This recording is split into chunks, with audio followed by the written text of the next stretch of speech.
President Trump's hard line on trade policy is creating deep concern within his own party. Retaliatory tariffs from Canada, Mexico, and China all go into effect this week. KRK4 Washington correspondent Drew Petrimo reports even strong supporters of the president have begun to worry out loud about potential damage to businesses and workers in their states.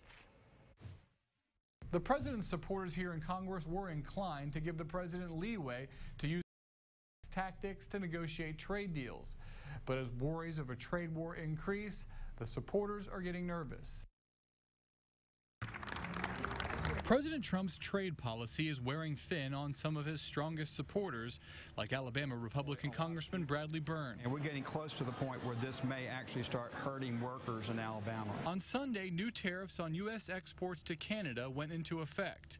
They target nearly $13 billion in American goods, everything from iron and steel to maple syrup and whiskey. We are beginning to communicate to the White House our concern. In addition to Canada, Mexico and China are set to impose their own new tariffs on agricultural products like pork and soybeans later this week.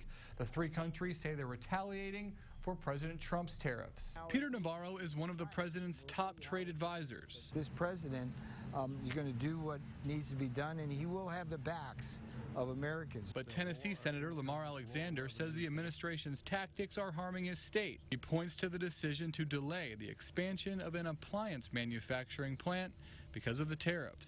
Tariffs are taxes that will hurt Tennessee incomes. Tennessee's other Republican Senator Bob Corker has been working on a bill to rein in the president's tariff powers.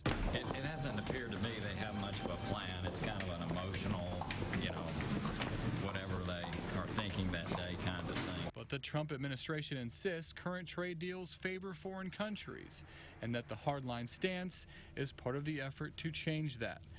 So far, the impact of these trade disputes on U.S. businesses has been relatively minimal. But on Friday, a 25% tariff on U.S. soybean exports to China is set to go into effect, and that's seen as one of the most critical exports in the U.S. farm economy. In Washington, I'm Drew Petrimo, KRK4 News.